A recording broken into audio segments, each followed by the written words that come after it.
Today, my topic is judicial review. Before starting my topic, I request to the audience and chair, I am a still first year LLB, so I have a limited knowledge. So if you have any question to raise, please recall my subject. Please don't go behind the subject, because still I am first year, so I am gaining my knowledge. Before starting the topic, I got a famous scholar stated that a constitution is an but empty word if it cannot be enforced by the court.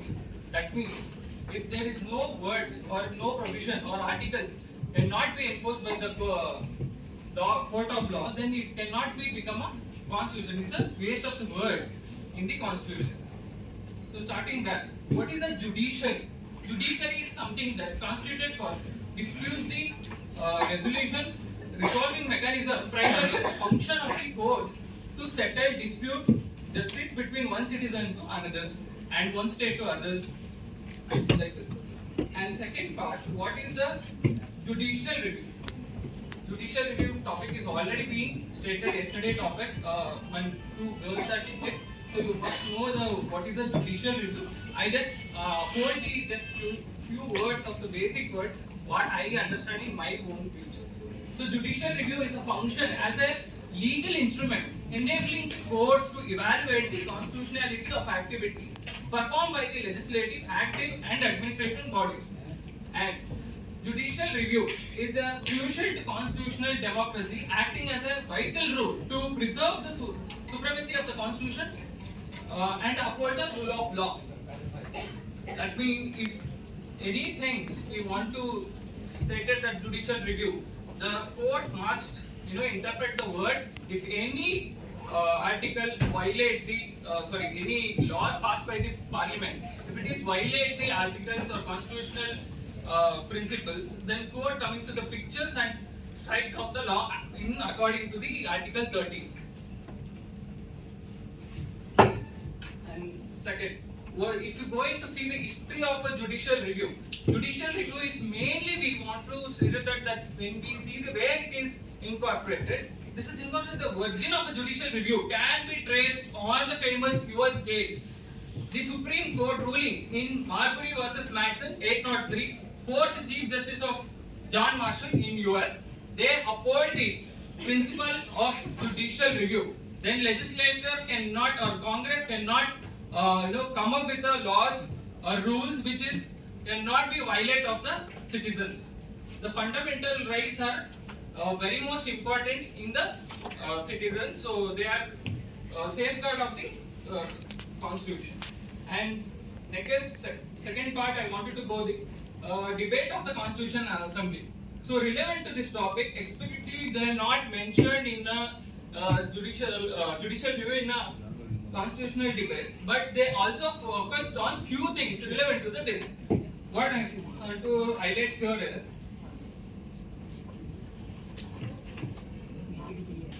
Professor K.T. Shah contended for the total separation between the executive, legislature and the judiciary to ensure judicial independence and protect of individual liberty. And also Ambedkar and others also highlighted this, emphasized that separation and impartial of judicial review was essential to protect the right and enshrined in the constitution. And the parliamentary sovereignty and judicial independence. Dr. Ambedkar on November 14, 1948 explained that the Indian system aligned more with the parliamentary governance, where the executive remains the accountable to the legislature but cannot encroach upon the judicial function. This balance supports judicial review, allowing the judiciary to counter and any legislative overreach without direct of parliamentary infringement. No, parliament cannot interfere with the judicial functions. Judiciary must act on separation of the power. They have to act on the independently. If you highlighted the articles which they have incorporated, Article 13 talks about the judicial review, not explicitly, but the Article 13 states if any law violated fundamentals, laws or fundamentals and other laws, the which basic principle of the constitution, using the Article 13 and strike down the laws which by the parliament. And if any executive, come up with the over act of their action, even court have the power to take the action regarding that. And also you can see the remedies if it is any violation happen fundamental right.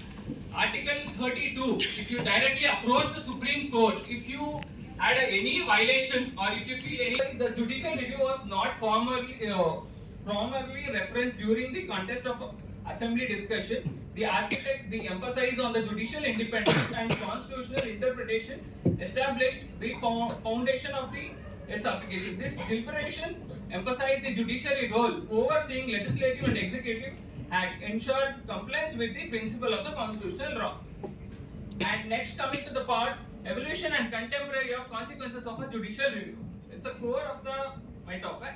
Initially, Speaker, you have completed 7 minutes and have 1 minute to conclude. I just highlight the case laws because whenever we want to understand the constitution or whenever we want to understand the judiciary, so we always go with the case laws because case laws only give the clarity what is all about.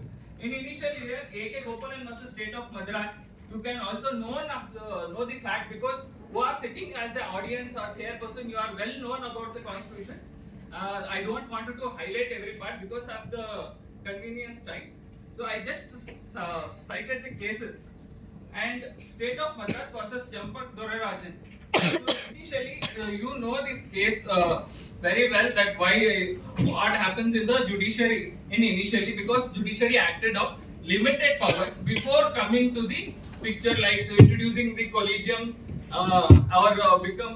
before introducing the first judge's case after the 1980. They will acted on the limited whatever the constitution says. And next, if you go into the social equality, even judiciary focus on the equal presentation for even every gender. You can also cite that Shara Banu versus Union of India 17, Shabrimala litigation 2018 already explained you the have case. completed 8 minutes. You may continue further with the permission of the chair. I will directly come to my conclusion. Judicial review is a fundamental in India democracy structure, guaranteeing the constitutional supremacy, authority in administration by enabling the judiciary to evaluate the constitutional of legislative and executive action. Judicial review protects the fundamental rights, strengthening the separation of power, and maintains the rule of law. This is my conclusion, and I have a request that from yesterday onward, I'm witnessing that some people are criticizing the judiciary as being a part of the we are also like a children of the constitutions and advocacy. The judiciary is a very most important part. So we have to respect, and if why judiciary overact their powers, because when we cite that before what happened in 1980, we all know how the executive body are misuse the power and how interact with the judiciary. That's the reason judiciary is evolving and interacting, and they are coming with the overview. If it is judiciary not there, then no one will be save our fundamental rights. First, we have to uphold the dignity and integrity of the judiciary. We respect, and if it is have any concern, we directly go and we have a law commission to report. So we give the whatever we have a concern. So apart from that, whenever we are coming the conferences and highlighting the judicial, criticizing the judiciary, it's not sufficient as per my view. If you have any question, please.